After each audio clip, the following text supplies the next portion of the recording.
त्याचं DSR चे rate प्रत्येक ह्याचे म्हणजे एक्सकव्हेशनचा किती आहे त्या जिल्ह्यातला किंवा काय अशा गोष्टी असे प्रॅक्टिकल आहेत. असे तुम्ही पहिल्यांदा 5 लिहा म्हटलंय ते सेंड करा. मग नंतर आपण 6, 7, 8 रेट अनालिसिस वगैरे झाल्यानंतर पुढचे जे आहेत ते प्रॅक्टिकल घेऊयात. आणि लास्टच आहे कोणते सॉफ्टवेअर तुम्ही सिव्हिल इंजिनिअरिंग मध्ये इन्स्ट्रुमेंटिंग साठी असेल किंवा सिव्हिल इंजिनिअरिंग साठी यूज केले किंवा काय त्याचं एक आहे 13 प्रॅक्टिकल म्हणजे असे 13 आहेत आणि त्याची फाईल आहे तुम्हाला. मग त्याचे काय 25-50 मार्क असतील ते माझ्या हातामध्ये आहे.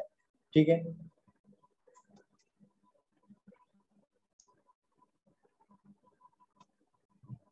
चला बोला मग पुढे जायचे नेक्स्ट चॅप्टरला सुरुवात करायची. दत्ता साईट वरच सांगा सर अजून. साईटवरच सांगायचंय. आता ते 2 चॅप्टर राहिले सर लगेच संपते ते मग आता लेक्चरच असते आपलं डेली म्हटल्यानंतर होणारच की रे. मग असू दे त्याला काय असते साईट वरला सांगा.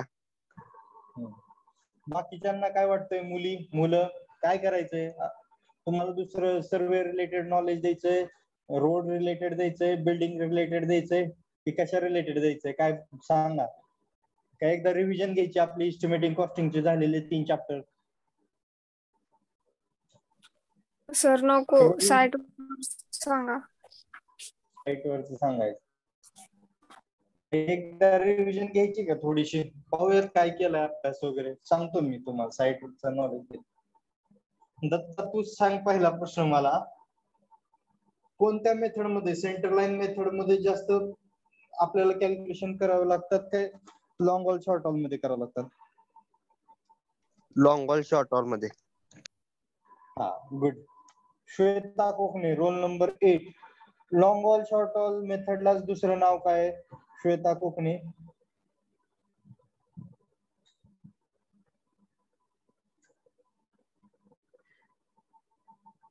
बोला श्वेता आहेत ना?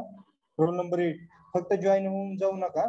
फक्त जॉईन केलंय म्यूट केलं आणि तिकडे काम चालू आहे असं करू नका प्लीज.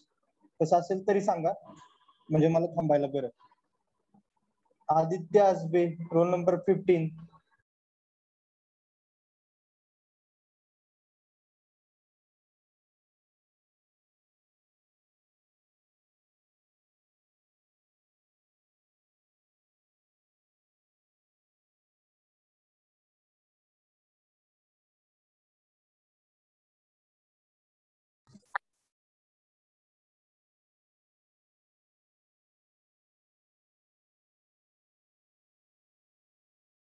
Role number 13.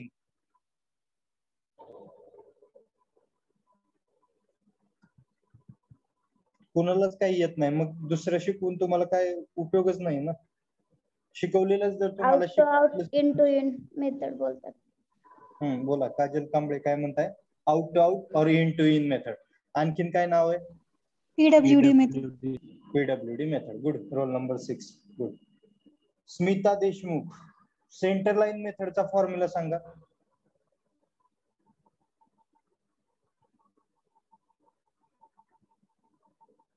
स्मिता बोला. हा सर एकच मिनिट.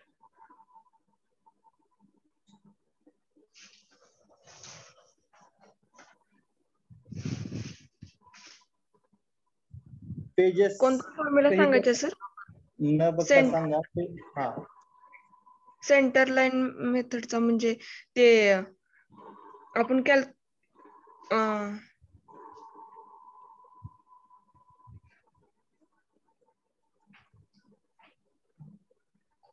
आवाज येत नाही तुमचा. total center L is equals to total center to center length minus 1/2 into total of junctions into width of items.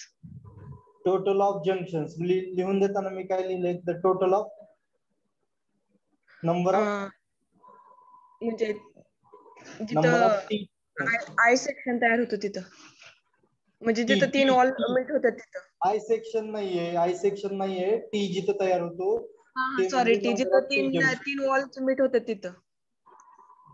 ठीक. सार्थक रोल नंबर 42. रोल नंबर 42 सार्थक. स्टील जर मला स्टीलचं वेट काढायचंय केजी मध्ये तर 1 मीटरचं जर मला कोणत्या तरी स्टीलचं वेट करायचंय तर फॉर्म्युला काय आहे सार्थक? Roll number 42007.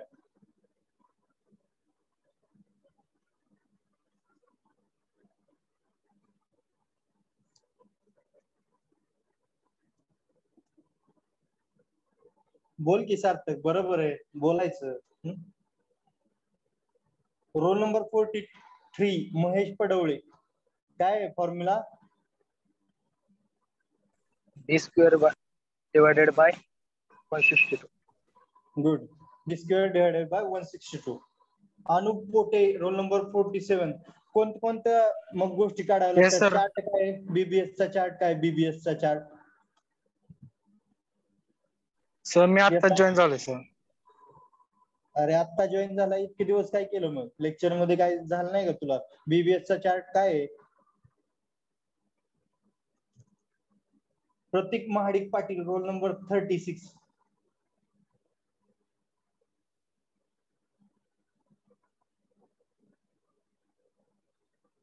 Role number 12 Akanksha. हा येस सर.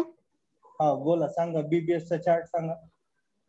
फर्स्ट डिस्क्रिप्शन असते, हो. Second shape, number of Okay. Bar, परत फायचा सिम्बॉल जिथे फाय नंतर बरोबर. L, total TL, okay W into D square upon 162, okay then total width TW.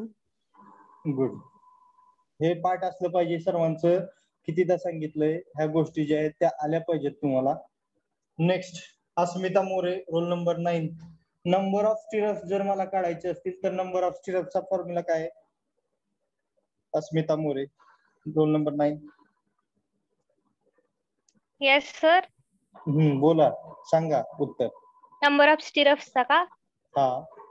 Total length -2 into cover divided by spacing plus 1. Good. Ritesh Korke number of main Yes. Bars काढायचे आहेत मला. Number of main bars, तर formula काय आहे? Hello sir. Number of bars काढायचे आहेत मला main बार, तर फॉर्म्युला Total काय आहे? length minus 2 cover bracket complete plus 18.5. एकदा रिपीट कर Ritesh. Total length minus 2 cover plus 18.5. Number of bars main bar काढण्यासाठी हा फॉर्म्युला नाहीये. लेंथ इज इक्वल टू हा formula, total length -2 into cover plus 18.5. म्हणजे Ah, जर sir. मला Total length minus 2 cover plus 18.5 bracket complete plus 0.42 disc. ते कशाचा formula सांगतोय तू, लक्षात येते का तुझ्या Ritesh? Yes sir. Sohel Torane roll number 57. Sohel Torane roll number 57. Ritesh Korke जो बोलला ते बरोबर आहे का? मी काय विचारलं त्यांना आन्सर काय दिलं, बरोबर आहे का? रोल नंबर 57 सोहेल तोरणे.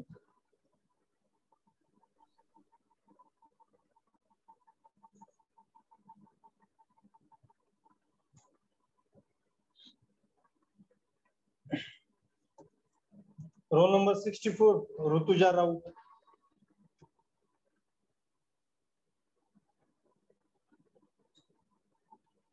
काय करताय तुम्ही सगळे? म्हणजे फक्त जॉईन झालेला आहात, म्हणजे एक तर तुम्हाला समजलेलं नाही इतके दिवस शिकवलेलं, किंवा तुमचं लक्ष नाहीये, किंवा तुम्ही जे आहे ते घरी फक्त आपलं जॉईन होऊन हे करताय.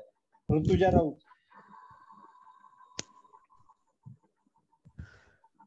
Role number 65 Sagar Kumbhar. तुमचा माईक हे करा. Roll number 65 Ketaki. बोला, काय आहे नंबर ऑफ बार्स काढण्याचा फॉर्म्युला, मेन बार काढण्याचा?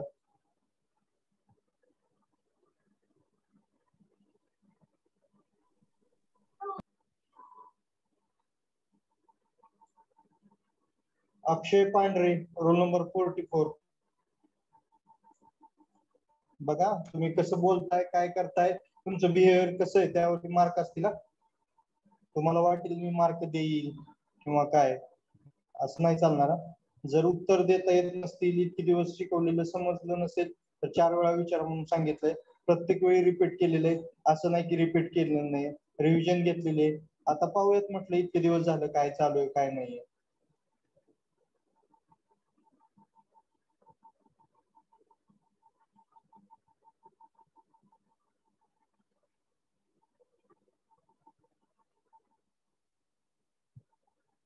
असं असेल तर कसं चालेल? वेगळ्या गोष्टी शिकवा म्हणतात, तुम्हाला पुस्तकातलं त्या जर गोष्टी येत नसतील तुम्हाला बाहेरच्या गोष्टी सांगून काय उपयोग?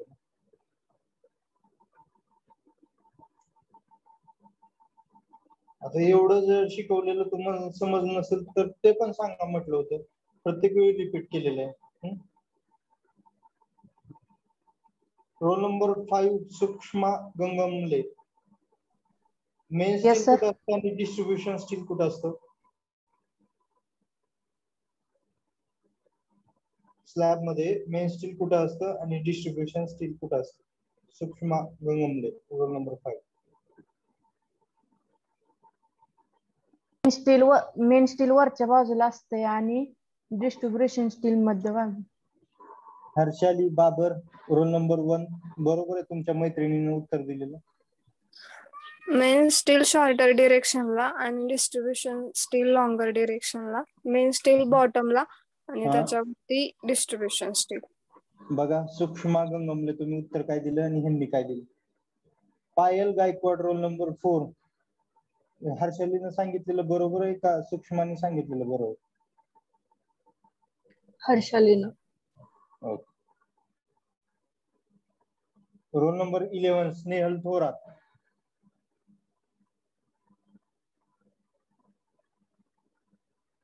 Yes sir. कव्हर किती किती असतं, कुठं कुठं कव्हर प्रोव्हाइड करावं लागतं सांगा?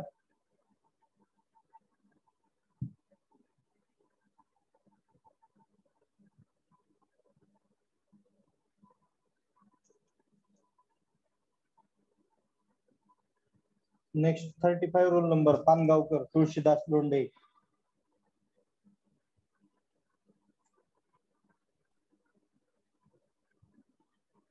तुळशीदास सांग रे, कव्हर कुठं काय किती प्रोव्हाइड करायचं?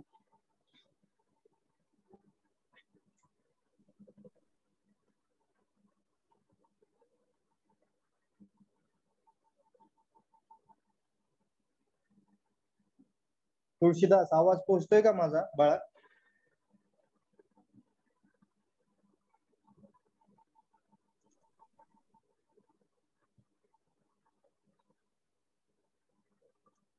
प्रतीक महाडिक पाटील, रोल नंबर 36. येतंय तुला प्रतीक?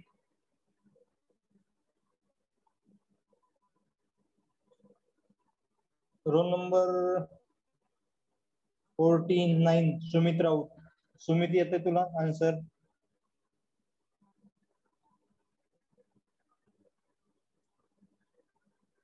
Roll number 51 Harshraj सालविठ्ठल.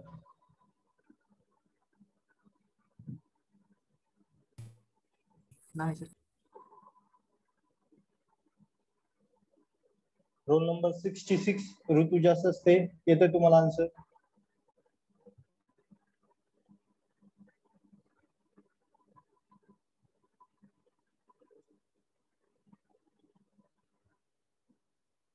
ऋतुजा आवाज येतोय? Yes sir. हा, आन्सर सांगा. कव्हर कुठं कोणतं किती प्रोव्हाइड करतो आपण बिल्डिंग मध्ये? शिकलोय आपण आता बीबीएस काढत असताना.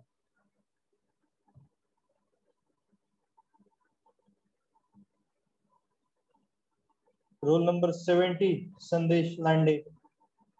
Yes, sir. हा, सांग संदेश. Cover for footing 50 mm. Good. Cover for column 40 mm. Good. Cover for slab 20 mm. आणि Good. cover for beam 25 mm. Good good good. Footing साठी 50 mm, कॉलम साठी 40 mm, बीम साठी 25 mm आणि स्लॅब साठी 20 mm. Rohit ताड, BBS चा long form काय रे? रोहित ताड.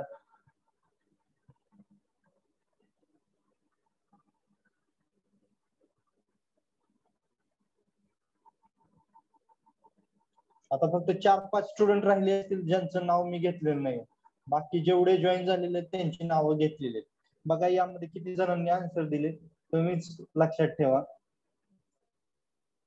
पवन कुदळे सांगू शकतो बीबीएस चा लॉंग फॉर्म काय? बार बेंडिंग शेड्यूल. बार बेंडिंग शेड्यूल एवढा सोपा लॉंग फॉर्म आहे. तो जर सांगत नसेल तू कोण होता आत्ताचा, रोहित ताड होता किंवा नवीन संतांनी बीबीएस मध्ये काय शिकला तू? कशा कशाचं तू बार बेंडिंग शेड्यूल काढलं? कोणत्या कोणत्या गोष्टीचं काढलं नवीन संतांनी?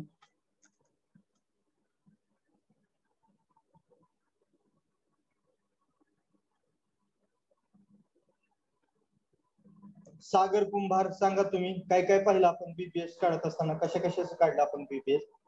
मेन बारचा, नंतर ना बेंटअप बारचा. बेंटअप बारचा, स्ट्रेट बारचा. कशासाठी काढलं आपण?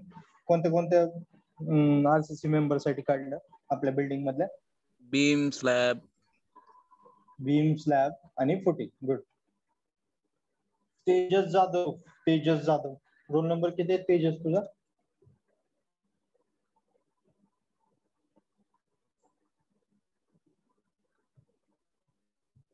तेजस जाधव आहे. तेजस. विनायक मलशेट्टी, तेजस जाधव. Yes sir. तेजस आहे का? विनायक बोलतोय. तेजस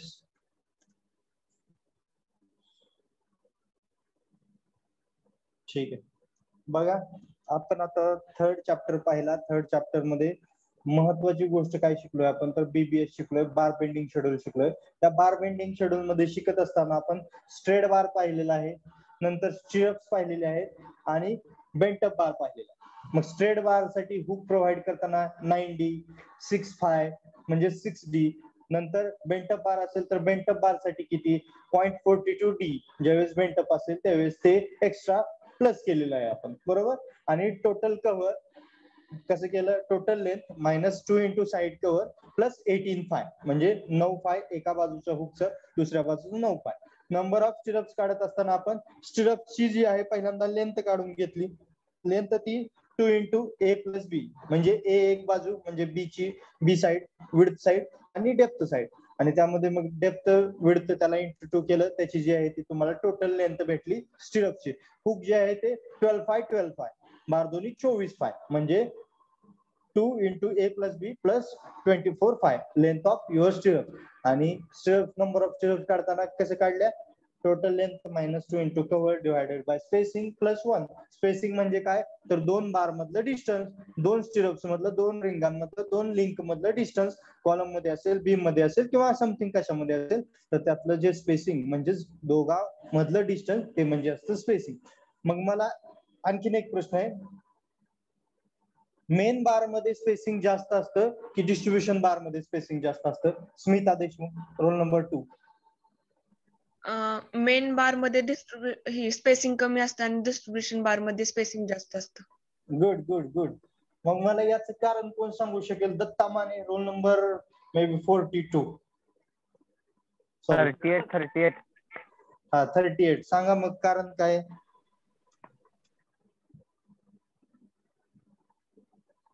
प्रश्न सांगा सर.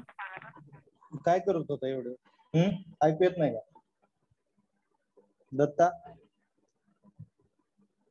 मेन बार मधलं स्पेसिंग जास्त असतं की डिस्ट्रीब्युशन बार मधलं स्पेसिंग जास्त असतं? आणि जर मेन बार मधलं स्पेसिंग कमी असेल तर ते कशामुळे कमी आणि डिस्ट्रीब्युशन मधलं स्पेसिंग जास्त ते कशामुळे जास्त? कोण सांगेल? अभिजित लिंगडे किंवा लिंगाडे काय समथिंग 34 रोल नंबर.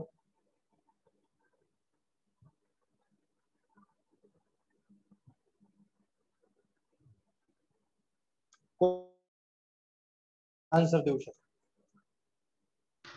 हा ओळख नाही आता कोणाची.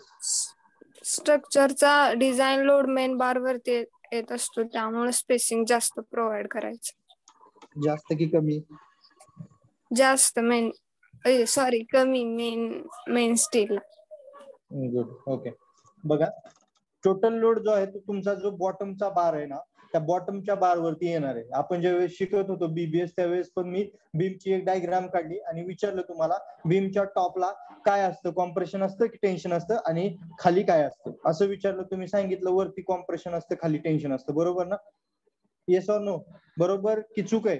आठवतंय का नाही? युट्यूबला टाकलेले आहेत व्हिडिओ, त्यावरती पाहू शकता. ठीक आहे. मग आपल्याला आता स्लॅब मध्ये मेन स्टील जे आहे ते बॉटमला आहे, डिस्ट्रीब्युशन स्टील जे आहे ते वरती आहे. मग डिस्ट्रीब्युशन स्टील जे आहे ते कमी एमएमचं आहे, मेन स्टील जे आहे ते जास्त एमएमचं आहे.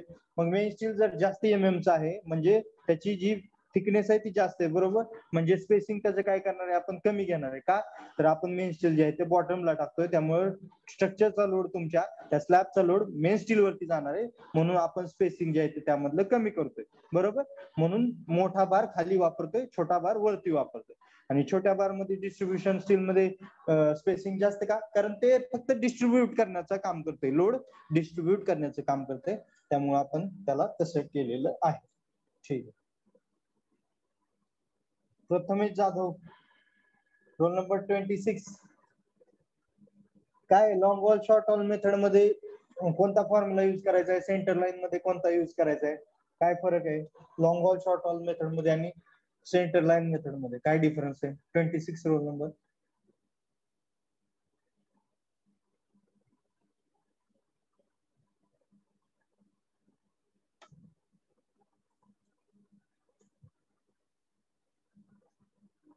Roll number 29 Omkar Karpe. Omkar, estimating म्हणजे काय आणि कॉस्टिंग म्हणजे काय रे Omkar Karpe?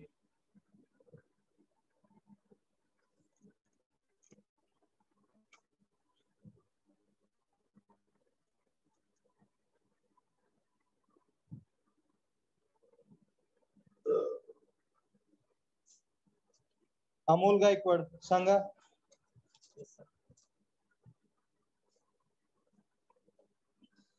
Yes, sir. Estimating, it is the process or method working out the probable cost of the work. It is known as estimating. And costing, the estimation of the actual cost of the work before the execution of it is known as costing. बघून सांगतोय तू हा, बघून. Amol Gaikwad roll number 20. मनाने सांगत नाही येतो, पानांचा आवाज येतोय मला इथून इथं. ठीक आहे. काय तुम्हाला रिव्हिजनची गरज नाहीये, मे बी तुम्ही ओके मध्ये आहात. पुढच्या चॅप्टर मध्ये आपल्याला रेट अनालिसिस मध्ये काय शिकायचंय, तर रेट अनालिसिस मध्ये तुम्हाला शिकायचं आहे की प्रत्येक लेबरचा रेट हा किती असतो किंवा काय असतो. प्रत्येक एरिया वाईज चेंज होतो, म्हणजे खेड्यामध्ये रेट जे असतात ते वेगळे असतात, शहरामध्ये रेट जे असतात ते वेगळे असतात. मग वीट काम करणाऱ्याचं वेगळं असेल, प्लास्टरचा रेट वेगळा असेल, तसंच शहरामध्ये वीटकामवाल्याचा रेट वेगळा असेल, प्लास्टरचा वेगळा असेल. नंतर जे स्टोन मेसनरी म्हणजे दगडाचे काम करतात त्यांचा रेट वेगळा असेल, आणि वीट काम करतात त्यांचा रेट वेगळा असेल, यामध्ये तफावत असते. ओके, ह्या गोष्टी तुम्हाला रेट अनालिसिस मध्ये शिकायचे. म्हणजे प्रत्येक गोष्टीचा रेट जो आहे तो तुम्हाला काढता आला पाहिजे, किंवा कोणत्या गोष्टीला आपण काय प्रोव्हाइड करतो हे लक्षात आलं पाहिजे. आपण परवा दिवशी ज्या दिवशी एक डेफिनेशन पाहत होतो, त्या डेफिनेशन मध्ये होतं electrification charges 8% of total estimated cost, sanitary charges 5% of total estimated cost, work charge establishment 2 to 3% of total estimated cost, tool and plants 1 to 1.5% of estimated cost, centage charges 10 to 15% of estimated cost. असे सर्व जे आहेत त्या गोष्टी तुम्ही पाहिलेल्या आहेत. Day work म्हणजे काय, तर एका दिवसामध्ये 8 तासामध्ये जो लेबर काम करतो ते म्हणजे डे वर्क, किंवा त्याला टास्क वर्क असंही म्हणू शकतो आपण. ठीक, अशा ज्या गोष्टी आहेत त्या तुम्हाला रेट अनालिसिस या चॅप्टर मध्ये शिकायचे आहेत. मग नंतर तुम्हाला कॉन्ट्रॅक्टर्स प्रॉफिट किती पर्सेंट असतं, तर कॉन्ट्रॅक्टर प्रॉफिट असतं 10%.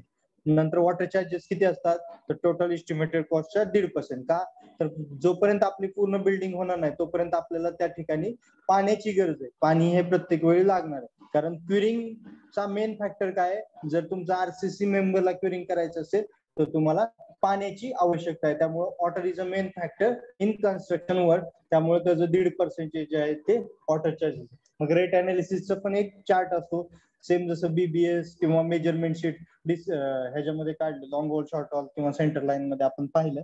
अशा प्रकारे तुम्हाला रेट अनालिसिसचा एक सेपरेट चार्ट असेल, त्याचा रेट म्हणजे वाळूचा रेट काय, क्रस्टँडचा रेट काय, ऍग्रिगेटचा रेट काय, सिमेंटचा रेट काय, ह्या गोष्टी म्हणजे सिमेंटचं पोतं एक कितीला आहे, मग त्यानुसार तुम्ही रेट इंटू करता आणि तुम्हाला आन्सर मिळतं. म्हणजे तुम्हाला त्यामध्ये total estimated cost grand total जे आहे ते मिळून जाईल. ह्या गोष्टीसाठी आपण काय करतो, तर रेट अनालिसिस शिकतो. ओके, तो जो आहे तो 4था चॅप्टर आहे, तो आपण पाहणारच आहे. ठीक आहे, आता तुम्ही सर्वेइंग मध्ये सर्वेइंग शिकत असताना तुम्ही काय शिकलात फर्स्ट इयरला? काही जण डायरेक्ट सेकंड इयर आलेले असतील, त्यांना बेसिक सर्वेइंग माहित नसेल. म्हणजे फर्स्ट इयर थ्रू थर्ड इयरला आले त्यांना माहिती असेल. मे बी आता तुम्ही 1 वर्ष कॉलेज केले असेल, त्यानंतर तुम्ही घरीच आहात, सेकंड इयर पासून घरीच आहेत मे बी. आता फर्स्ट इयरला तुम्ही बेसिक सर्वेइंग शिकला, सेकंड इयरला ऍडव्हान्स सर्वेइंग शिकला. मग यामध्ये तुम्हाला कोणती इन्स्ट्रुमेंट पाहायला मिळेल? तर एक चेन जी 20 मीटर किंवा 30 मीटरची असते. मग मला कोण सांगू शकेल 20 मीटरच्या चेन मध्ये किती लिंक्स असतात आणि 30 मीटरच्या चेन मध्ये किती लिंक्स असतात? कोण सांगेल? 20 मीटर मध्ये 100 आणि 30 मीटर मध्ये 150. गुड. 20 मीटरच्या चेन मध्ये 100 लिंक्स असतात आणि 30 मीटरच्या चेन मध्ये 150 लिंक्स असतात. गुड. हा क्वेश्चन कॉम्पिटिटिव्ह एक्झामला विचारलेला आहे. अतिशय सोपे क्वेश्चन असतात, परंतु थोडस लक्ष देऊन आणि आठवावं लागतं, कारण पाठीमागचं आपलं जे आहे ते रिव्हिजन असलं पाहिजे. ओके. आणि मला मग सांगा, एक लिंक जे आहे ते किती सेंटीमीटरचे असते?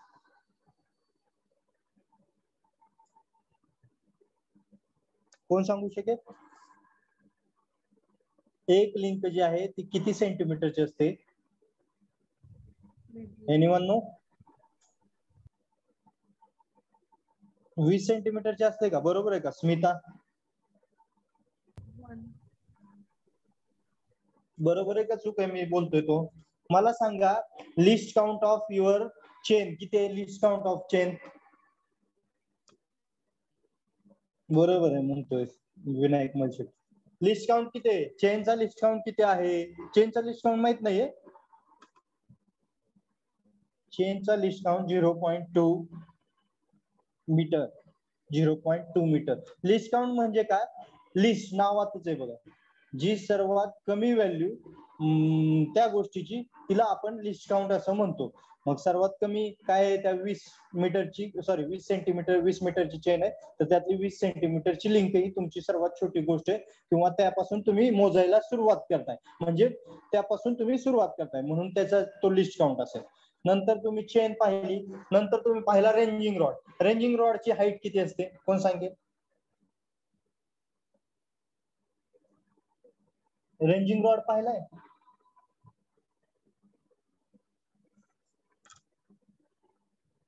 म्हणजे मी फक्त बोलायचंय, तुम्ही फक्त ऐकणार आहे, असं ठरलंय का? तसं असेल तरी पण सांगा. बोललात तर कसं आहे, तुमच्या गोष्टी मला कळतील, तुमचं कुठं चुकतंय, तुम्ही कुठे आहात, काय नाही, ह्या सर्व गोष्टी कळतील.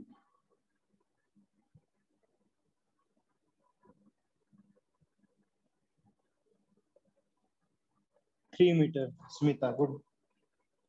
2 मीटर ते 3 मीटर जी असते ती तुमची हाईट ऑफ रेंजिंग रॉड असते. बघा तुम्ही काय काय पाहिलंय फर्स्ट इयर टू आता सेकंड इयर, म्हणजे आता तुम्ही ऍट द एंड काय काय पाहणार आहे किंवा पाहिलेलं आहे. चेन पाहिलेले, पेग पाहिलेला आहे, नंतर पुन्हा तुम्ही ऑफसेट म्हणजे जे काय पाहिलं, जे की आपण परपेंडिक्युलर त्यामधून आपण अँगल पाहत होतो. मग नंतर रेंजिंग रॉड पाहिलेला आहे, नंतर तुम्ही डम्पी लेवल पाहिलेलं आहे, ऑटो लेवल पाहिलेलं आहे, नंतर तुम्ही ट्रायपॉड स्टँड पाहिलेलं आहे, U4 पाहिलेला आहे, प्लम बॉब पाहिलेला आहे, नंतर लेवलिंग स्टाफ पाहिलेला आहे, नंतर तुम्ही थिओडोलाइट पाहिलेले, प्लेन टेबल मध्ये तुम्ही तो टेबल जो प्लॅटफॉर्म असतो तो पाहिलेला आहे. नंतर त्यामध्ये तुम्हाला काय गरजेचं असतं, मॅग्नेटिक मेरिडियम म्हणजे जी नॉर्थ डायरेक्शन आपण राईट हँड साईडला तुमच्या शीटच्या वरती काढतो ते पाहिलेले तुम्ही. नंतर तुम्ही कोणती गोष्ट पाहिलेली आहे, थिओडोलाइट. पुन्हा नंतर टोटल स्टेशन असेल ते टोटल स्टेशन मे बी पाहिलं असेल, नाही मला माहित नाही, ते एक असेल तुम्हाला चॅप्टर मध्ये मे बी टोटल स्टेशन वगैरे. असे जे इन्स्ट्रुमेंट जे आहेत ते तुम्ही पाहिलेले आहेत. मग त्याच्या प्रत्येक इन्स्ट्रुमेंटचा लिस्ट काउंट काय हे तुम्हाला माहित असणं गरजेचं. उद्या ज्यावेळेस तुम्ही बाहेर जाल त्यावेळेस तुम्हाला अशा गोष्टींचा लिस्ट काउंट वगैरे त्या गोष्टी छोट्या छोट्या बेसिक गोष्टी ज्या आहेत त्या माहित असणं गरजेचं आहे. त्यामुळे प्रत्येक गोष्टीचा लिस्ट काउंट काय आहे हे तुम्ही जाणून घेणं गरजेचं आहे. आता प्लेन टेबल सर्वेइंगचा प्रिन्सिपल काय आहे, कोण सांगू शकेल? Plane table surveying. Parallelism. Good. पॅरलेलिझमचा अर्थ काय, तर जसं आपण शीट वरती ड्रॉइंग काढतो तसंच त्याप्रमाणे ते डिस्टन्स जे आहे ते ग्राउंड वरती असलं पाहिजे, म्हणजेच पॅरलेलिझम. म्हणजे एका सिंगल पॉइंट स्टेशन पॉइंट मधून नंबर ऑफ रेज आपण ड्रॉन करू शकतो, त्यालाच आपण पॅरलेलिझम असं म्हणू शकतो. तो प्रिन्सिपल आहे तुमच्या प्लेन टेबलचा. आणि प्रिन्सिपल ऑफ मग सर्वेइंग काय आहे? बेसिक सर्वेइंग मध्ये पहिल्या चॅप्टर मध्ये पहिलीच लाईन सर्वेइंग टू वर्क हा To बोला work from whole to part. To work from whole to the part. आणि आणखीन एक प्रिन्सिपल आहे to fix the position of new station by a list to independent process. गुड. To fix new station point at list by 2 independent points. हे 2 अतिशय important आहे. तुम्हाला ज्यावेळेस तुम्ही बाहेर जाल ना त्यावेळेस इंटरव्ह्यूला विचारलेले हे क्वेश्चन आहेत. म्हणजे असंच विचारतात. जर तुम्ही सर्वे रिलेटेड काम करणार असाल तर तुम्हाला हे क्वेश्चन विचारले जातील. लिस्ट काउंट, नंतर तुम्हाला हे principle of surveying, principle of plane table. Next आणखीन मला सांगा, ज्यावेळेस तुम्ही थिओडोलाइट वापर करता त्यावेळेस थिओडोलाइट कशाचं काम करते? काय काय तुम्हाला करून देते theodolite? Horizontal angle, vertical angle. Vertical angle, horizontal distance, vertical distance, then elevation. Good. Horizontal angle, vertical angle, distances. Okay good. Horizontal angle read करत असताना कोणत्या 2 व्हर्नियर पाहिल्या जातात?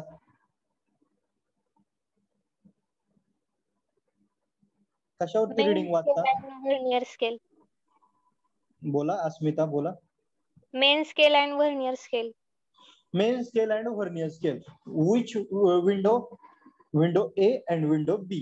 का तर आपण हॉरिझॉन्टल अँगल रीड करतोय, म्हणजेच व्हर्नियर ए त्याला म्हणू शकता किंवा व्हर्नियर बी म्हणू शकता. Main scale and vernier scale. Main scale कुठं असतं आणि व्हर्नियर स्केल कुठं असतं? ऋतुजाच असते. रोल नंबर 66 सांगा तुम्ही. ऋतुजा.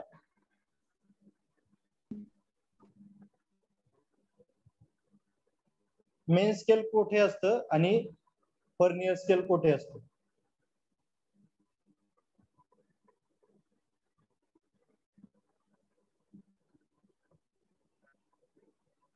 रोल नंबर 49 सुमित सांगू शकतोय? चला बोला, ज्याला येते त्यांनी सांगू शकता. चला.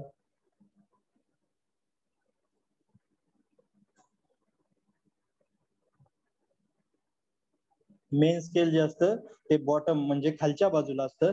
व्हर्नियर स्केल जे असतं ते वरच्या बाजूला असतं. मेन स्केल आणि व्हर्नियर स्केलचं दोन्हीचं मिळून आपण रीडिंग वाचत असतो. वाचत असताना वरची लाईन आणि खालची लाईन कुठं कोइन्साइड आहे तिथं आपण जे आहे ते त्याचं रीडिंग आपण नोट डाऊन करत असतो किंवा आपण रीड करत असतो. पण रीड करत असताना मेन स्केल वरती खाली असतं डिग्री आणि मिनिट आणि व्हर्नियर स्केल वरती असतं मिनिट आणि सेकंद. म्हणजे या तिन्हीच्या कॉम्बिनेशन करून तुम्हाला रीडिंग जी आहे ती मोजावी लागते. आणि ज्यावेळेस तुम्ही व्हर्टिकल अँगल घेत असता, एखाद्या बिल्डिंगचा जर तुम्हाला अँगल घ्यायचा असेल तर तुम्हाला तिथं फॉर्म्युला आहे tan theta is equal to something आहे, rise divided by something height, काहीतरी असा फॉर्म्युला आहे. मग त्यामध्ये तुम्ही काय करता, व्हर्नियर सी आणि व्हर्नियर डी म्हणजे विंडो सी आणि विंडो डी वरचं रीडिंग वाचता आणि त्यावरून तुम्ही काय करता, व्हर्टिकल अँगल जो आहे तो रीड करता. मग यामध्ये तुम्हाला कॉम्पिटिटिव्ह एक्झामला येणारा प्रश्न काय आहे तर telescope normal has also called as a dash dash and telescope inverted has also called as dash dash. कोण सांगेल? शिकलेलं आहेत मे बी तुम्ही सेकंड इयर मध्ये.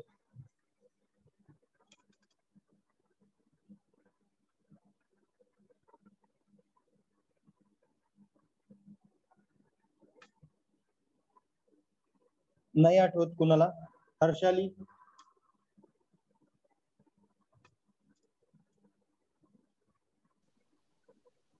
बोला आकांक्षा बोला. Telescope normal vertical to the left side. म्हणजे फेस लेफ्ट. गुड. आणि टेलिस्कोप इन्व्हर्टेड म्हणजे face right. Good. Vertical circle ऑब्झर्व्हरच्या रीडिंग घेत असताना जर राईट साईडला असेल तर त्याला आपण फेस राईट असं म्हणतो किंवा त्यालाच टेलिस्कोप इन्व्हर्टेड असं म्हणतो. आणि जर व्हर्टिकल सर्कल ऑब्झर्व्हरच्या रीडिंग घेत असताना लेफ्ट बाजूला असेल तर त्याला आपण फेस लेफ्ट म्हणतो, त्यालाच आपण टेलिस्कोप नॉर्मल असं म्हणतो. त्यालाच नाव आहे बबल अप बबल डाऊन. त्याला दोन्हीला नाव आहे. बबल अप म्हणजे टेलिस्कोप इन्व्हर्टेड म्हणजेच राईट बाजू आणि डाऊन म्हणजेच टेलिस्कोप कोणत्या लेफ्ट साईडला. ओके, असे 3 नाव आहेत त्याच्यासाठी. पुन्हा स्विंगिंग म्हणजे काय आणि ट्रान्झिस्टिंग म्हणजे काय कोण सांगू शकेल? What is mean by swinging and what is mean by transisting? Transisting म्हणजे turning the telescope in 180 degree. It is called as a transisting. Okay, and swinging means? Turning the telescope 360 degree. Datta काय काय व्यवस्थित एकदा? Turning the telescope 360 degree. बरोबर आहे का दत्तानं सांगितलेलं? कोणाला आणखीन काय बोलायचंय? ठीक आहे, बरोबर. आता आपण पुढे जाऊयात. मला सांगा होल सर्कल बेरिंग आणि क्वाड्रंटर बेरिंग पाहिलेली असेल. Quadrantal bearing has also called as reduce bearing. मग मला सांगा होल सर्कल बेरिंग कुठून कुठपर्यंत मोजायची, कोणत्या डायरेक्शन पासून, आणि आरबी रेड्यूस बेरिंग किंवा क्वाड्रंटर बेरिंग कुठून मोज?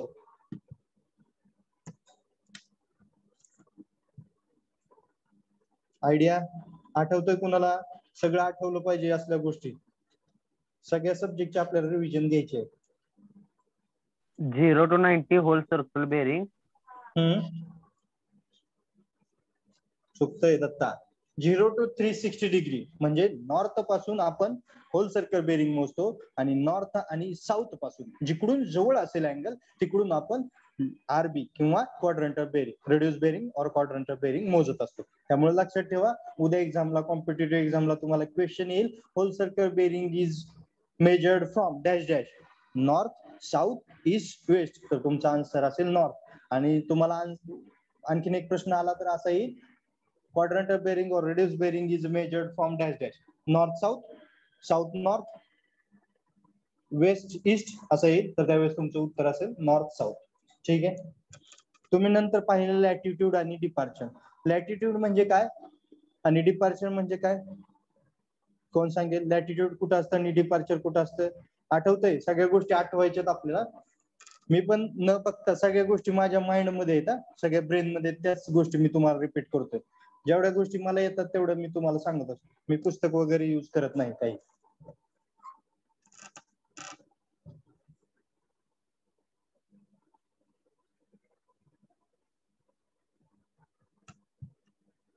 नॉर्थ आणि साऊथ हा जो पोल असतो, नॉर्थ आणि साऊथ, ते असतं तुमचं लॅटिट्यूड. आणि ईस्ट आणि वेस्ट हा जो पोल असतो तो असतो हॉरिझॉन्टल पोल, म्हणजे तुमचं डिपार्चर. मग त्याचे फॉर्म्युले हे सगळ्या ज्या गोष्टी आहेत ह्या तुम्हाला कॉम्पिटेटिव्ह एक्झामला विचारतात बाळांनो. एवढं लक्षात ठेवा, त्याप्रमाणे तुम्ही तुमचा अभ्यास करा. मग काय formula? Capital L is equal to L into cos theta, capital D is equal to L into sine theta. ते फॉर्म्युले असतील काय असतील अशा गोष्टी ज्या आहेत त्या प्रत्येक ज्या आहेत तुमच्या हाताकडून गेल्या पाहिजेत, तर तुम्ही कॉम्पिटेटिव्ह एक्झाम साठी तयार राहणार आहे. त्यासाठी तुम्हाला प्रत्येक गोष्ट जी आहे ती पाठीमागची पण रिवाइज झाली पाहिजे. आता तुम्हाला सांगतो कॉम्पिटेटिव्ह एक्झाम मध्ये येत असताना तुम्हाला महत्वाचा सब्जेक्ट आहे जिओ टेक्निकल इंजिनिअरिंग. मग जिओ टेक्निकल इंजिनिअरिंग मध्ये तुम्ही काय शिकलात?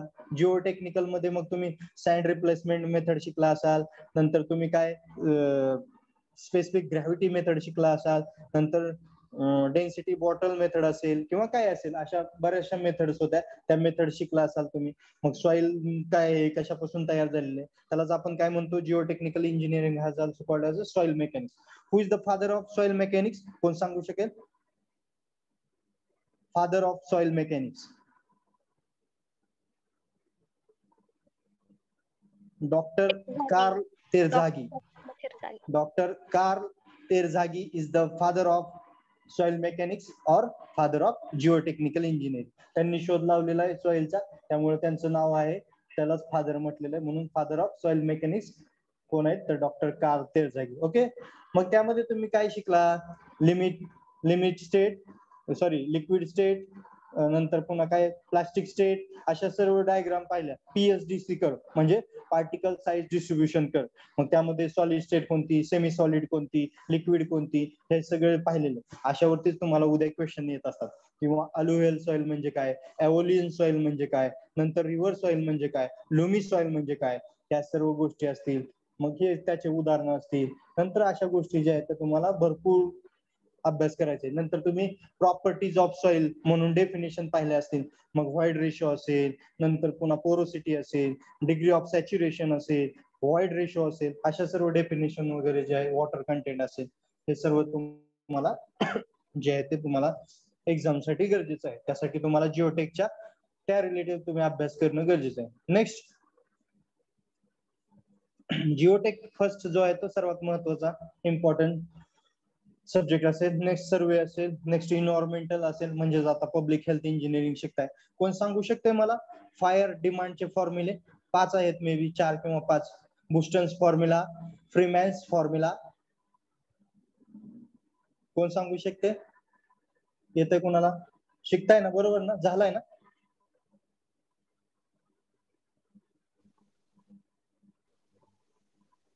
बोला आकांक्षा, रोल नंबर 12.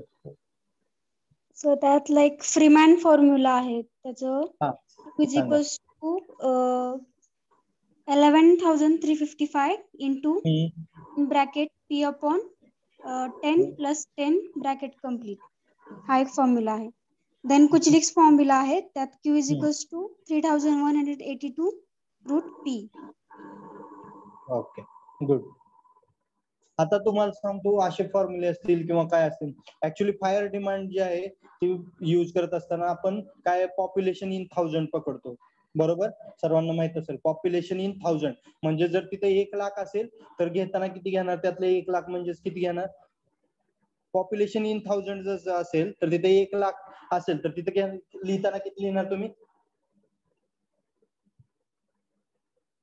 किती लिहिणार?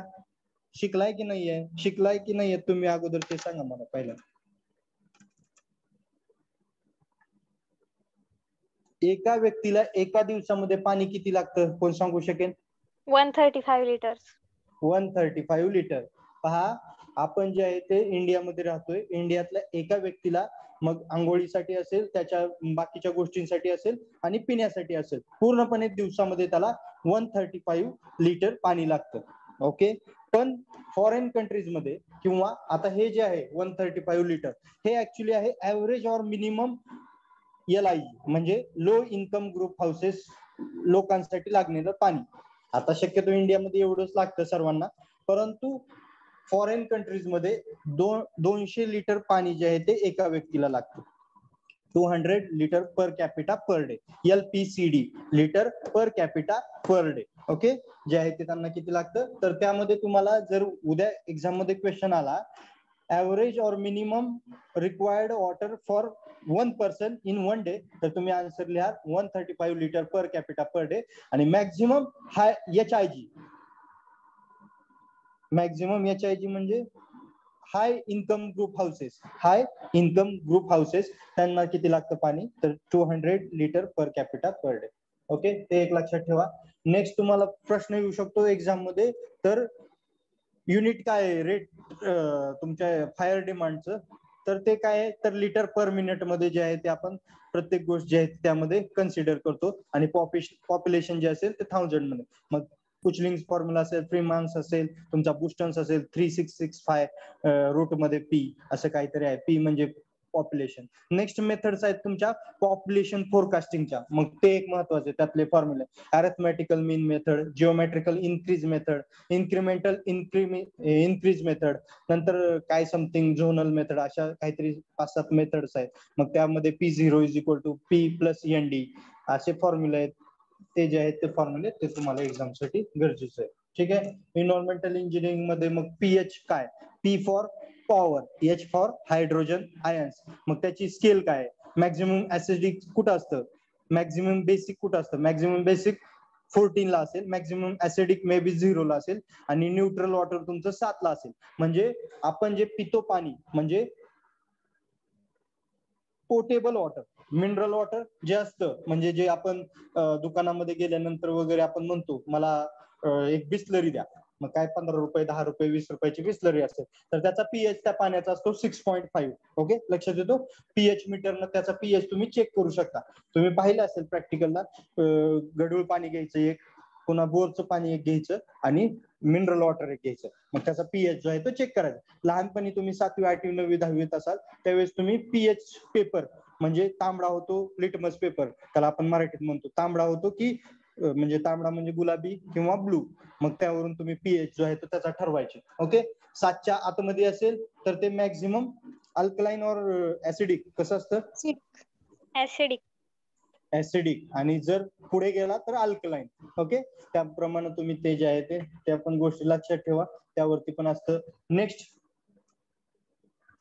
डेंटलचे प्रॉब्लेम काय येतात मुलांना, लहान मुलांना डेंटलचे प्रॉब्लेम काय येतात, म्हणजे दाताचे. डेंटल म्हणजे काय, तर तुमचा दात जो असेल त्या. मग कोणती गोष्ट तुमच्या पाण्यामध्ये जास्त असल्यानंतर लहान मुलांना हे दाताचे प्रॉब्लेम येतात, तुम्ही शिकलेले आहेत मे बी एन्व्हायरमेंटल मध्ये असेल. कोणती गोष्ट जास्त झाल्यानंतर पाण्यामध्ये होतं तसं?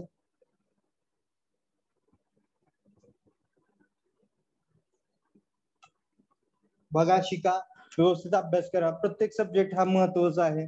कोणत्या गोष्टीसाठी काय गरजेचं आहे, प्रॅक्टिकली विचार करायला शिका.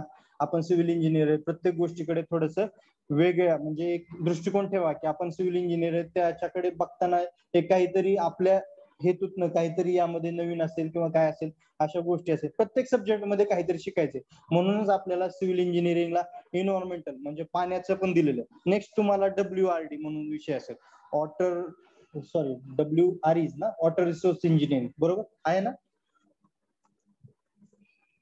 आहे का नाही? WRE वॉटर रिसोर्स इंजिनिअरिंग आहे ना? त्यामध्ये तुम्हाला काहीतरी समथिंग कंट्रोल लेवल्स असलं काहीतरी असेल. कंट्रोल लेवल्स म्हणजे काय असतात, तर तुमच्या धरणाचं जे आहे ती हाईट कोणत्या लेवलला कशी आहे, कंट्रोल लेवल्स तो चार्ट अतिशय महत्वाचा आहे. कंट्रोल लेवल्स मध्ये बघा, मी सांगतो त्याप्रमाणे, खाली असेल डे स्टोरेज, मध्ये असेल live storage plus dead storage is equal to gross storage. Next असेल maximum bund level, top bund level. Next असेल मॅक्झिमम बंड लेवल, आणि वरची असेल टॉप ऑफ बंड लेवल, असं काहीतरी आहे. म्हणजे full reservoir level, maximum flood level, आणि वरची असेल टॉप बंड लेवल. म्हणजेच त्यामधला असेल एक फ्री बोर्ड आणि एक असेल फ्लड लिफ्ट, असं सर्व आहे. ह्या पण गोष्टी ज्या आहेत त्या एक्झामला विचारल्या जातात. नेक्स्ट तुम्हाला त्यामध्ये वॉटर रिसोर्स इंजिनिअरिंग मध्येच असेल क्रॉप इरिगेशन. आपण सर्व शेतकऱ्याची मुलं आहेत, आपल्याला सर्व गोष्टी माहित आहेत.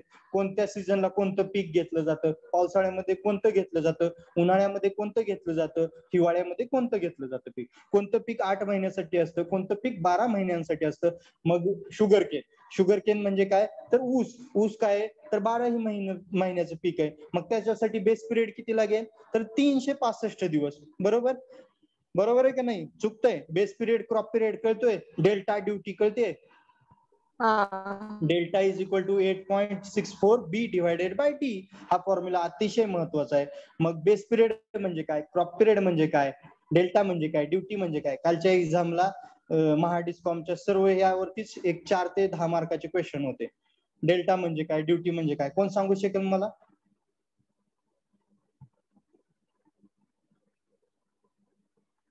बेस पिरियड म्हणजे काय, बेस पिरियड इन डेज असतो. डेल्टा जे असतो तो हेक्टर पर क्युमेक मध्ये असतो. ड्युटी जी असते ते सेंटीमीटर और मीटर मध्ये असते किंवा MM मध्ये असते. बरोबर आहे का चूक आहे?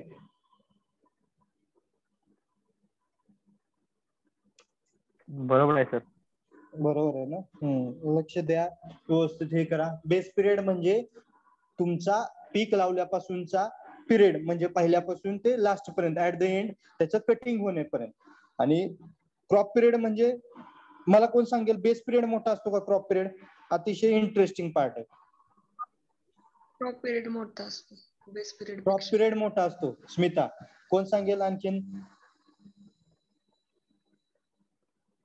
Which one is better?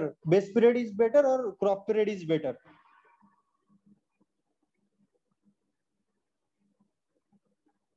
मला सांगा, शेतामध्ये आपल्याला भुईमुंग लावायचा आहे.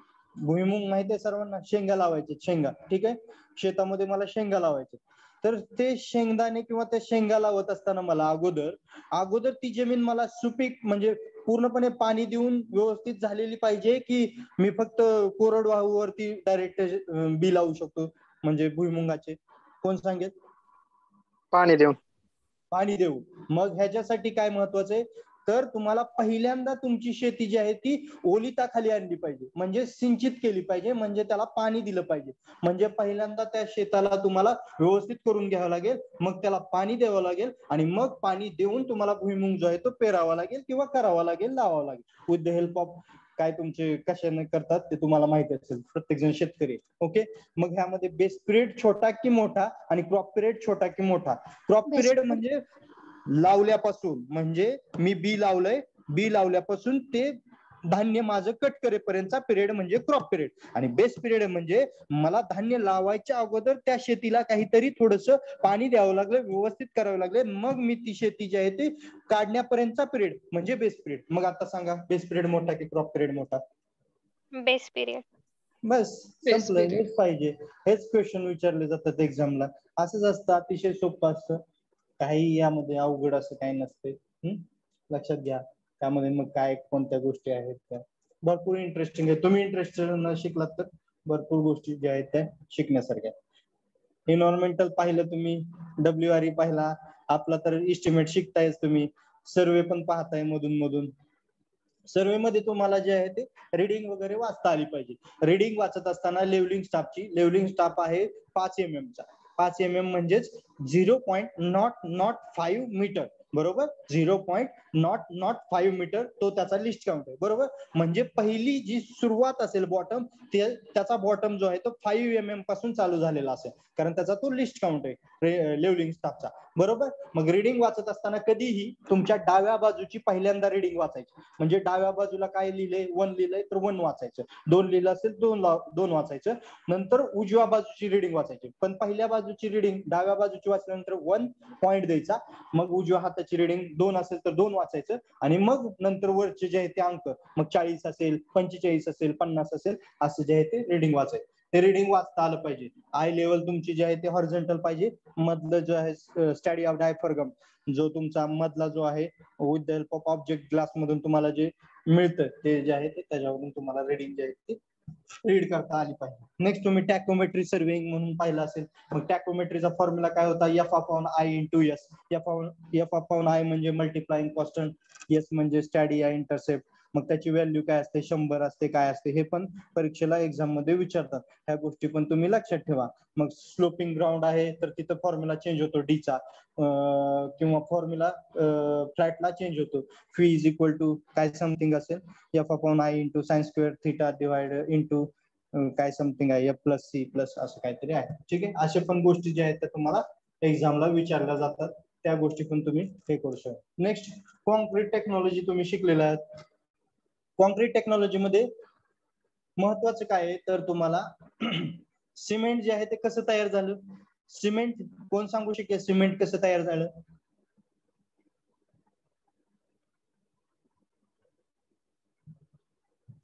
ऍग्रीगेट कशी तयार झाली, कोण सांगेल?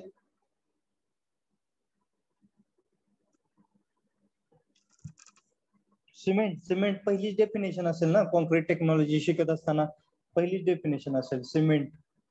मॅन्युफॅक्चरिंग ऑफ सिमेंट, आर्जिलॅसियस और कॅल्कॅरियस मटेरियल.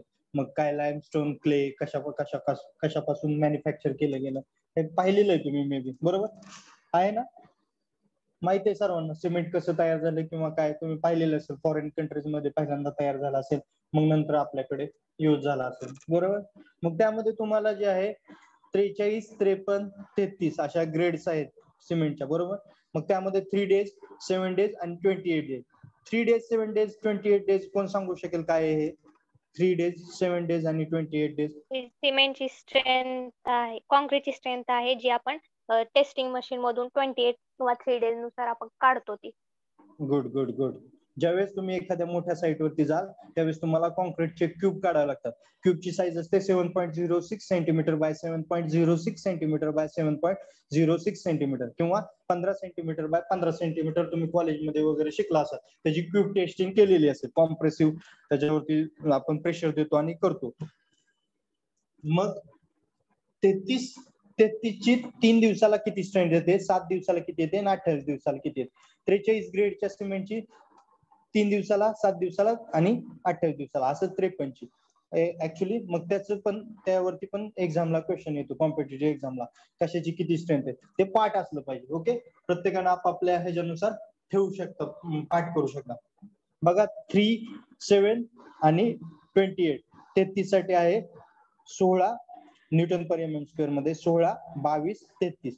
नंतर दुसरं 43 साठी आहे मे बी 23, 33, 43 आणि लास्ट जे आहे 53 साठी आहे मे बी 27, 37, 53 अशी काहीतरी आहे. हे पण पाठ असलं पाहिजे, यावरती पण एमपीएससी सिव्हिल 2020 ला सर 2 रिपीट क्वेश्चन आले होते. हा रिपीट करतो. एमपीएससी प्रीला सिव्हिलच्या 2020 ला यावरती 2 क्वेश्चन आले होते 2 मार्क्स साठी. 43 आणि 53 28 आणि 7 दिवसाचं विचारलं होतं की किती असते त्याची स्ट्रेंथ. तर बघा 33 साठी 3 दिवस, 7 दिवस आणि 28 दिवस. त्याचं सांगतो 16, 22, 33. नेक्स्ट 43 साठी 3 दिवस, 7 दिवस, 28 दिवस. त्यासाठी असते 23, 33, 43 आणि लास्ट असते 53 साठी 3, 7 आणि 28 साठी 27, 37, 53. ठीक आहे. असं जे आहे ते असेल. नेक्स्ट पुढे गेल्यानंतर तुम्ही जे आहे ते कॉन्क्रीट टेक्नॉलॉजी मध्ये काय काय शिकला, तर क्युरिंग, मेम्ब्रेन क्युरिंग शिकला, गनी बॅग्स क्युरिंग शिकला. गनी बॅग्स क्युरिंग म्हणजे तुमच्या आरसीसी मेंबर वरती पोती टाकणे. म्हणजे जे शेंगाचं पोतं असेल तुमचं किंवा ज्वारीचं असेल, गव्हाचं असेल, मोठं जे पोतं असतं तुम्ही पाहिलं असेल, जे शेतकऱ्याचा मुलगा आहे त्यानं पोतं वगैरे पाहिलेलं असेल, सर्वांना माहिती असेल. ओके. ते पोतं जे आहे ते आपण ओलं करून काय करतो, आपल्या आरसीसी मेंबरला हे करतो, गुंडाळतो. त्याला आपण काय म्हणतो, गनी बॅग्स क्युरिंग म्हणतो. पॉन्ड क्युरिंग म्हणजे काय, तर स्लॅब वरती आपण छोटी छोटी तळी बनवतो. पॉन्ड म्हणजे तळ बनवतो, छोटी छोटी तळी बनवतो, त्याला आपण पॉन्ड क्युरिंग असं म्हणतो. त्याला आळी असं म्हणतात मराठीमध्ये. ठीक आहे. नेक्स्ट तुम्ही पाहिलं असेल क्युरिंगच्या मेथड म्हणजे पाणी जे आहे ते प्रत्येक वेळी लागतं आपल्या कशाला, तर आरसीसी मेंबरला.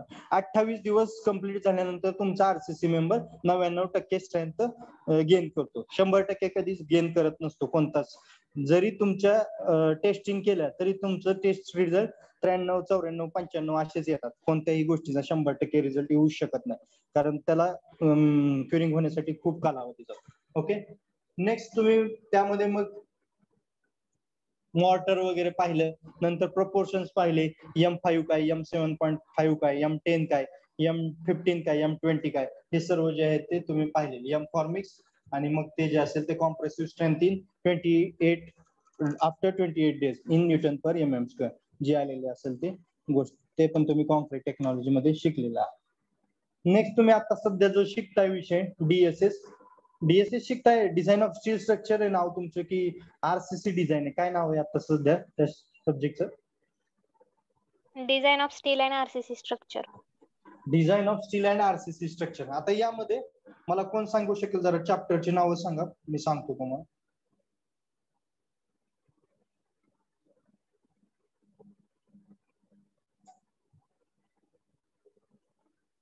आहेत, पाठ आहेत की नाहीत नावं तरी सांगा यार. Fundamentals of steel structure. Fundamentals of steel structure पहिला चॅप्टर. दुसरा design of steel connection. Design of steel connections. Steel connection. Okay. Third analysis and design of singly reinforcement section. Okay. Fourth design of shear reinforcement and bond. Okay. Fifth design of slabs. design of slab. झाले. Fifth 5च असतील बरोबर. नाही 6 आहेत sir. design of axially loading column and footing. Okay. तुम्हाला 5वा आणि 6वा अतिशय important chapter आहे. तुम्हाला प्रॅक्टिकली ज्यावेळेस तुम्ही साइड वरती जाणार आहेत ना, त्यासाठी तुम्हाला सर्वात महत्वाचा चॅप्टर आहे 5वा आणि 6वा. मग स्टेप्स कशाला लक्षात ठेवायच्या आजच सांगतो, कुणाला सांगू नका ही मेथड. तुमच्या वहीमध्ये लिहून ठेवा, मॅडम शिकवतील तुम्हाला, पण त्यावेळेस पण सांगू नका. तुमच्या मेथड तुमच्यापाशी ठेवा. मी माझी मेथड तुम्हाला सांगतो कसं लक्षात ठेवायच्या स्टेप्स.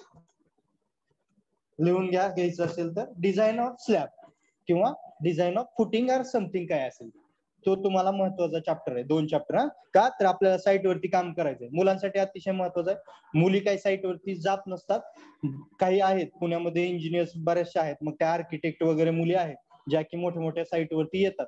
मग त्या म्हणजे काय तर प्लॅन वगैरे काढणे अशा गोष्टी करू शकतात. साईट वरती कसं असतं, थोडस क्रिटिकल काम असतं. का 8 तास 10 तास 12 तास साईट वरती खूप वेळ थांबावा लागतो. त्यामुळं साईट वरती शक्यतो मुलांसाठी हे होईल. पण आपल्याला नॉलेज हे सगळीकडलं असलं पाहिजे. जर आपल्याला नॉलेज सगळ्या गोष्टीतलं असेल तर उद्या तुम्हाला पुढचा व्यक्ती जो आहे तो तुम्हाला वेड्यात काढणार नाही. ओके. त्यासाठी पुढच्या व्यक्तीला आपल्याला रेट जो आहे तो कट करता आला पाहिजे. म्हणजे त्यानं जर आपल्याला रेटमध्ये कमी जास्त करायचं असेल तर तुम्हाला सगळ्या गोष्टी माहित असणं गरजेचं आहे. त्यासाठी तुम्हाला डिझाईन ऑफ स्लॅब करत असताना मग आता तुम्हाला LY/LX त्या तर सगळ्या गोष्टी माहित आहेत. LY/LX ratio is less than 2, then 1 way slab, बरोबर का 2 वे स्लॅब? 2 वे स्लॅब. आणि LY/LX ratio is greater than 2, that is 1 way slab. हा पोर्शन माहिती आहे तुम्हाला. मग मी 1 वे म्हणजे काय, 2 वे म्हणजे काय ते पण सांगितलेलं आहे. 2 वे मध्ये शक्यतो दोन्ही डायरेक्शनला स्टील जे असतं ते सेम असतं आणि 1 वे मध्ये फक्त शॉर्टर डायरेक्शनला स्टील जे असतं ते मोठं असतं आणि याला जे आहे ते लॉंगर डायरेक्शनला छोटं असतं. आता यामध्ये स्टेप्स, डिझाईन ऑफ स्लॅब करत असताना स्टेप्स ज्या आहेत त्या फक्त एवढंच लक्षात ठेवा, मी जो वर्ड सांगतोय तो del B CAD SFD, del B CAD SFD लिहून घ्यायचं असेल तर लिहून घेऊ शकता. डेल DEL एक वर्ड लिहा डेल, त्याच्या पुढती लिहा बी, ओके, आणि त्याच्या पुढती लिहा CAD CAD, del B CAD SFD. Share force bending movement diagram ऐकला असेल, शिकला असाल मॉस मध्ये, SFD अँड BMD. ओके, बघा डेल बी कॅड SFD. आता मी सांगतो प्रत्येकाचं शॉर्ट. आता हा शॉर्ट फॉर्म झाला. आता स्टेप्स आपल्याला लिहिताना D for depth, D for depth, E for effective span, L for loading, B for bending movement, C for check for depth, A for area of steel, मग ते main steel, distribution steel, म्हणजेच D म्हणजे distribution steel. Del B CAD, okay. आणि last SFD ते जे असतात ते checks असतात. ते चेक कधी घ्यायचे असतात, ज्यावेळेस तुम्ही डिग्रीला पोहोचाल त्यावेळेस तिथं check for shear, check for flexure, check for हे आहे. त्यामुळे ते जे आहे ते डेप्थ, ते जे आहे ते SFD तुम्हाला आता काही गरजेचं नाहीये, तुम्ही डिप्लोमा शिकताय त्यामुळे तुम्हाला फक्त गरजेचं आहे डेल बी कॅड. कारण ह्या स्टेप्स राहतच नाहीत कुणाच्या लक्षात. ज्यावेळेस मोठा 10 मिनिटं 7 मिनिटं लागतात हा प्रॉब्लेम सॉल्व्ह करायला, 15-16 मिनिटं लागतात, त्यावेळेस एवढं 2-3 पेजेसचा प्रॉब्लेम असतो आणि ह्या स्टेप्स लक्षात राहत नाही. त्यासाठी हा शॉर्ट फॉर्म मी केलेला आहे del B CAD. D for depth, E for effective span, L for loading, B for bending movement, C for check for depth, A for area of steel main steel आणि D for distribution steel. Okay, got it all of you? Yes sir. आणि त्यामध्ये मग फॉर्म्युले असतात. तुम्हाला काहीतरी may be steel table नावाचा प्रकार असेल, त्या स्टील टेबल मध्ये तुम्हाला पाहावं लागतं. कॅन्टिलिव्हर साठी कॅन्टिलिव्हर साठी 7 SSB, सिम्पली सपोर्टेड बीम त्याच्यासाठी 20, नंतर कंटिन्युअस बीम 26, असे काहीतरी फॅक्टर्स असतात. बरोबर आहे का? असं काहीतरी पाहिलं असेल पेज नंबर 38, 39 और 40 वरती काहीतरी ग्राफ असेल, असं काहीतरी शिकला असाल किंवा शिकाल पुढे गेल्यानंतर तुम्ही. ओके, आता सध्या म्हणजे तुम्ही बहुतेक bolted connection, welded connection, lap joint, but joint असं काहीतरी शिकत असाल.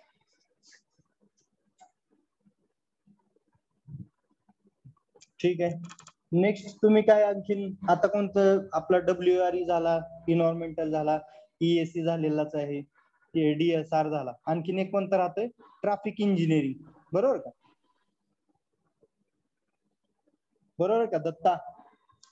हायवे राहिलाय सर. हायवे तर मीच घेतोय की सेकंड इयरला. बिल्डिंग कन्स्ट्रक्शन एक राहिला असेल, हायवे एक राहिला असेल, ट्रॅफिक एक राहिला. ट्रॅफिक इंजिनिअरिंग आणि हायवे इंजिनिअरिंग हा सब्जेक्ट जवळपास सेम आहे, फक्त ट्रॅफिक इंजिनिअरिंग मध्ये मे बी तुम्हाला सिग्नल रिलेटेड जरा जास्त नॉलेज दिलं असेल आणि हायवे इंजिनिअरिंग मध्ये तुम्हाला रोड रिलेटेड फक्त जास्त नॉलेज दिलं असेल. आहे, शिकूयात. एका दिवशी काय काय शिकणार तुम्ही? भरपूर आहे आपल्याकडे शिकण्यास.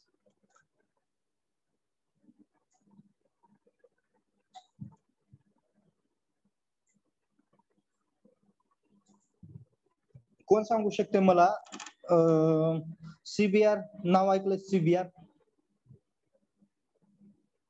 Yes sir, California bearing ratio. Good good, California bearing ratio.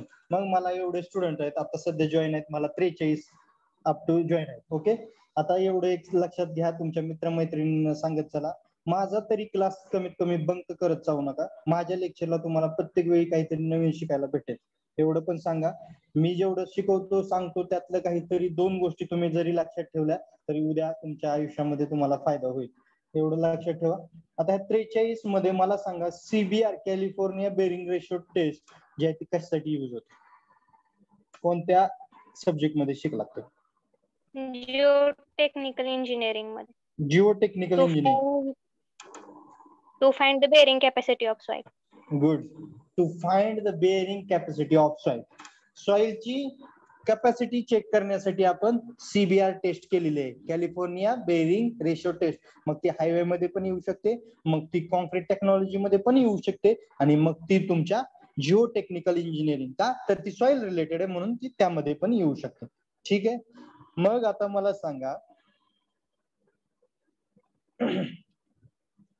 Next तुम्ही शिकला असाल test on aggregate.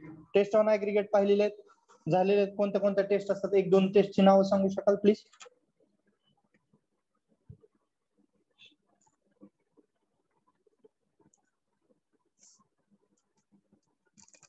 Test on aggregate. Bore होतंय का माझं लेक्चर? स्टँडर्ड हा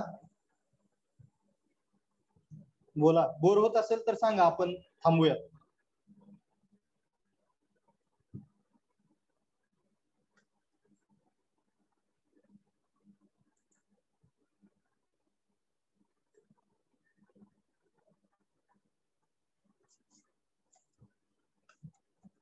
कसं आहे, थांबायचंय का काय करायचंय? कंटिन्यू करा सर. ओके ठीक आहे. आपण टेस्ट ऑन ऍग्रीगेट तुम्ही मे बी पाहिले असतील. इम्पॅक्ट टेस्ट पाहिली असेल, लॉस एंजलस ऍब्रेजन टेस्ट पाहिली असेल. पाहिलेत का? फ्लॅकिनेस अँड इलॉंगेशन टेस्ट पाहिले असेल. पाहिले?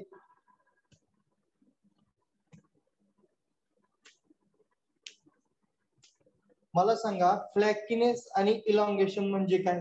कोण सांगू शकेल? कॉन्क्रीट टेक्नॉलॉजी हायवे इंजिनिअरिंग मध्ये शिकला असेल मे बी,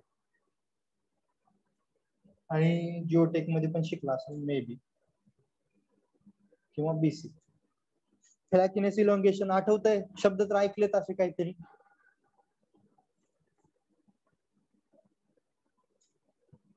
नाही दत्ता?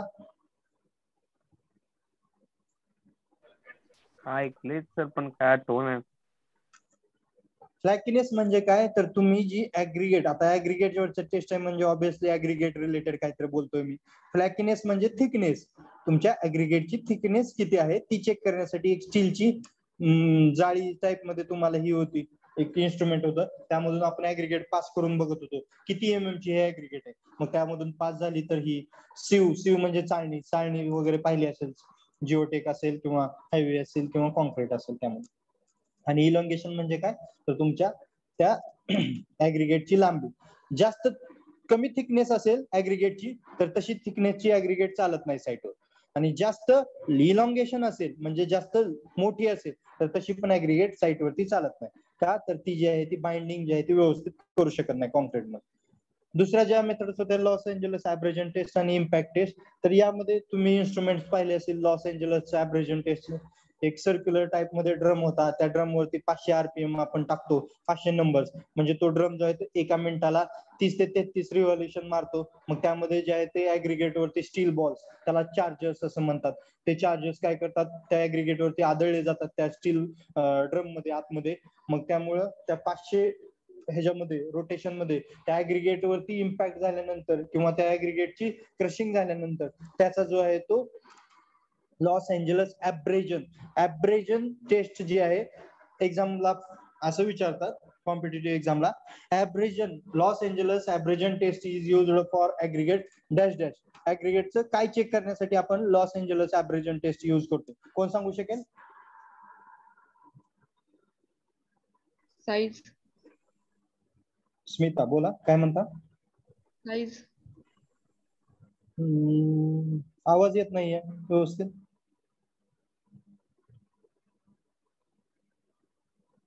कुणाला माहितीये ऍब्रेजन टेस्ट द्वारे? हार्डनेस. गुड. हार्डनेस किंवा वियर टियर. तर ते कसं लक्षात ठेवायचं? ऍब्रेजनचा ए बी ऍव्हरेज ना, बघा एक्झामला येतं आणि अशाच गोष्टी कन्फ्युजन करतात. कॉम्पिटेटिव्ह एक्झामसाठी तुमच्याकडे ट्रिक असणं गरजेचं आहे. प्रत्येक गोष्टीला काहीतरी ट्रिक बसवायची. आता जसं मी तुम्हाला डेल बी कॅड सांगितलं डिझाईन ऑफ स्लॅबच्या स्टेप्स पाठ करण्यासाठी, तर तसंच इथं ट्रिक द्यायची. ए बी म्हणजे ऍव्हरेज, म्हणजेच ए बी म्हणजेच आबा. ओके, ए बी म्हणजेच आबा, ऍव्हरेजन आबा, ए बी आबा. ओके, आणि कशासाठी युज होते तर हार्डनेस साठी. बरोबर, हे लक्षात ठेवायचं आपल्याला. आणि त्याचं नाव काय आहे ऍक्च्युली त्या टेस्टचं, तर loss Angeles abrasion taste. Actually ही टेस्ट जी आहे ती लॉस एंजल्स या शहरामध्ये पहिल्यांदा इन्व्हेंट झाली, म्हणून तिचं नाव पडलंय Los Angeles abrasion test on aggregate. Okay, तर मग ती कशी लक्षात ठेवणार तुम्ही. ए बी म्हणजेच आबा. आबांचा विषय लय हार्ड आहे, आबांचा विषय लय हार्ड आहे, कारण आबा लॉस एंजल्सला जाऊन येतात. लॉस एंजलस नावाचं शहर आहे, म्हणजेच आपण एक तयार केलं. स्वतः असं काही तयार करू शकता प्रत्येक जण. आपल्याला पाठ करायचं नाहीये, कोणतीच गोष्ट पाठ करायची नाहीये. आणि जर मगअप करत असाल तर काही गोष्टी 20% 25% मगअप केल्या तरच लक्षात तेवढ्याच राहू शकतात, ज्या की गोष्टी त्याला आपण ट्रिक बसू शकत नाही. पण बाकीच्या 70% गोष्टी ह्या ट्रिक वरती असतात आणि तुमच्या अनालिसिस वरती असतात. म्हणजे तुमच्या आता जे सध्या मी जसं बोलतोय ना तुम्हाला, म्हणजे काही जणांना जोकिंग वाटेल किंवा काही वाटेल. बघा, तुम्ही जे आता सध्या आपण जेवण करतो, पाणी पितो, आपलं ब्लड जे आहे ते सर्क्युलेट होते, त्याप्रमाणे आपली सिव्हिलचे जे सब्जेक्ट आहेत ना ते ब्लड मध्ये सर्क्युलेट झाले पाहिजे. म्हणजे प्रत्येक गोष्ट जी आहे ती भिनली पाहिजे आतमध्ये, आपल्या मेंदूमध्ये, ब्रेन मध्ये असं प्रेशर आलं पाहिजे की कोणतीही गोष्ट कधीही विचारली ना तरी तुम्हाला त्याचं युनिट असेल, त्याची गोष्ट असेल, त्याचं काही असेल तर तुम्हाला ते with the help of trick तुम्हाला त्याचं आन्सर जे आहे ते सांगता आलं पाहिजे. म्हणून इथं मी ट्रिक काय वापरली माझी, आबांचा विषय लय हार्ड आहे कारण आबा लॉस एंजल्सला जाऊन येतात. लॉस एंजल्स ऍव्हरेजन टेस्ट, आबांचा विषय लय हार्ड आहे, म्हणजेच abrasion test is used for hardness. Okay, एवढंच लक्षात ठेवायचं. अशा टाइप मध्ये तुम्ही काही गोष्टी काही करू शकता. प्रत्येक गोष्टला काहीतरी ट्रिक असते, प्रत्येक सब्जेक्ट मध्ये काहीतरी ट्रिक असते. आता उद्या तुम्ही कॉम्पिटेटिव्ह एक्झाम साठी उतरला तर तुम्हाला ज्यावेळेस तुम्ही एखादा क्लासला जाल, म्हणजे काही क्लास जे असतात ते बेटर असतात.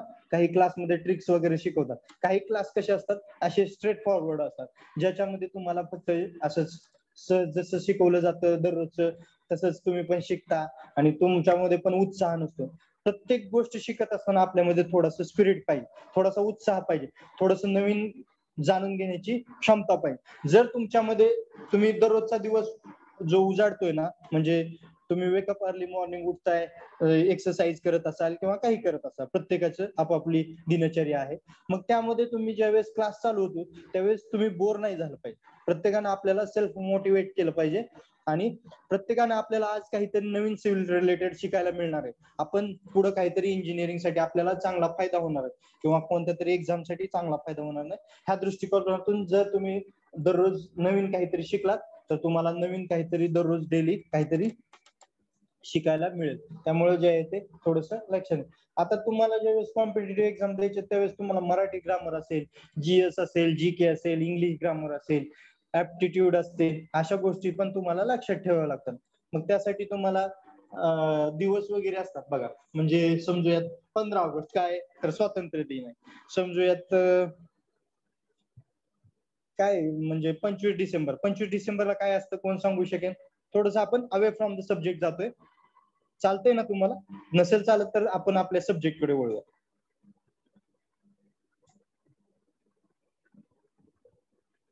Datta. Christmas. Christmas, good. 25 December असतो क्रिसमस डे. त्यालाच आपल्या भारतीय म्हणजे भारतामध्ये सुशासन दिवस असं काहीतरी म्हटलेलं आहे, कारण अटल बिहारी वाजपेयी यांचा मे बी तो पुण्यतिथी दिन किंवा जन्मदिवस काही आहे, समथिंग काहीतरी आहे. त्यामुळे तो जो आहे तो 25 डिसेंबर असे दिवस जे आहेत ते पण लक्षात ठेवले पाहिजे. मग त्यासाठी पण ट्रिक्स असतात. ओके, आता एक ट्रिक सांगतो तुम्हाला. 20 मार्च. 20 मार्च काय आहे कोण सांगू शकेल?